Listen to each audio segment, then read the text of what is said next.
Do you want to start? You start. Me start? Okay.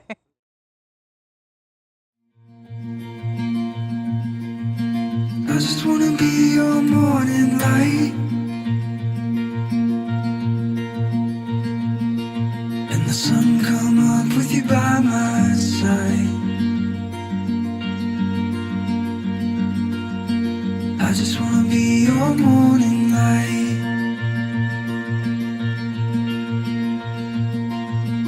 Fire burns down and the embers slow, but I never get cold when it's you I hold. So Matt and I met through online dating. So then from there, it escalated from online to text messages really quickly. And then from there, you know, we just started talking and turned out that she was a nerd just like myself, which is awesome. It got to the point where we had connected on pretty much everything, and he messaged me and he said, would it be weird if I added you as a friend on Facebook? I just kind of wanted to snoop around a little bit and make sure that, you know, I wasn't just getting catfished, I guess. So, but once I asked if it was weird for me to ask her to add her as a friend on Facebook, she replied with, I think it's more weird that you haven't asked me on a date yet. And so after the appropriate amount of Facebook stalking on both of our ends, he did ask me out on a date. So I asked him if we could do an early dinner, at which point I think in your mind you were like... Well, I was like, well, this is just her escape plan, just in case the date just bombshell. We agreed on like a 6 o'clock dinner downtown at Black Sheep. I saw him walking up. He was so much better looking even than his quirky little photos online. Get there early, and of course, the first time I see her, I was actually blown away. I did not expect her to be anywhere near as attractive as she is. I just couldn't imagine that I was on a date with a girl that looked as beautiful as her. We get in there and we start talking, and we talked about everything that you don't talk about on a first date. Talked about everything that night. Talked about religion and politics and exes, and I had this big fatty burger in front of him, and we shared mac and cheese. And it was just refreshing to have a conversation as open as that from the get-go. And when that was done, he was a little hesitant. And I was expecting to hear, okay, well, it was being a nice night, I'll talk to you. And she said, what else are you doing tonight? What are your plans for the night? I was like, well, this is it, so. I'm not tired yet. Do you want to go out for a drink or something? So she was like, well, do you want to go and just kind of continue this on? I'm like, okay, this is a great sign. We went over there to grab a drink. And just really got to know each other, honestly, better than I think I've known anybody else in my life. Just thinking that, okay, well, now it's about 10 o'clock. If she really had to work, she would be gone by now. We then go to 417 Tap House. We'd both never been before, and we now have our own little corner there. We sat down in that corner, we played Mario Kart on our first date. And you kicked my butt. And I kicked her butt. I couldn't let her win. But then we played Egyptian Rats Crew, the card game, and I kicked his butt. Yeah, I'm slow. Too slow. That's also where our first kiss happened. Our first kiss actually happened on our first date. Great first date, great first kiss, and then I went at Mario Kart. So, I mean, that's, what more could you want from an evening? Got up and worked again the next day from 3:30 in the morning until... While I went to bed. Yeah. So basically our first date was like 48 hours long.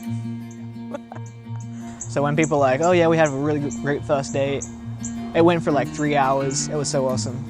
We got them down. So then about a week goes by, and we're sitting on his couch, and he's telling me about his day and how at work he had been telling his coworkers about his girlfriend.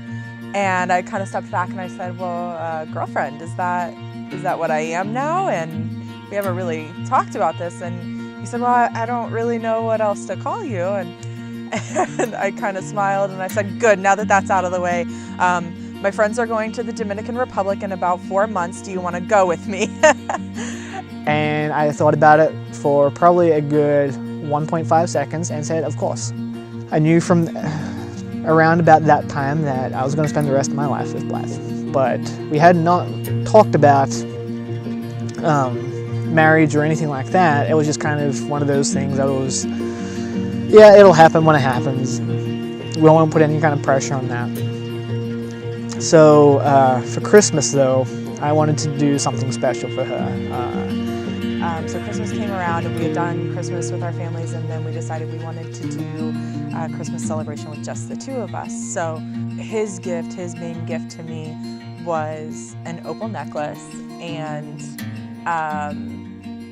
when he gave it to me, he explained that opals are not just natural to Australia, and he explains this way better than I do. Opals are very well known to come from Australia, but the thing with an opal is that the conditions have to be 100% perfect for it to be created. And not only that, but no two opals are ever the same. And that was what I wanted to show her, was that she is perfect to me and that there is no one else on this world that's like her. I also told her that I wanted this to be her something blue that she wears on our wedding day, which took her for a loop because at that point we had never even discussed it. So we ended up going to the top of the rock and we were having a great time. This was also a seed that I had planted a year prior on her birthday, so this kind of worked into my grand master plan of this engagement. And you know, just have a weekend out of it, just me and her, because it had been a while. You know, we do the tour and it's awesome, and we start getting ready for dinner. And then when we changed into our nighttime attire for dinner, I changed it into a dress. And girls, you know, there is absolutely nowhere to put a phone in a dress. So so I started feeling around his pockets for space to put my phone. And immediately he's like, get out of there. And I was like, don't you do that. Get your hands out of there. Oh God, now it's all ruined. Now she knows, now, you know, now it's not gonna be a surprise. My heart starts palpitating because I felt the ring box.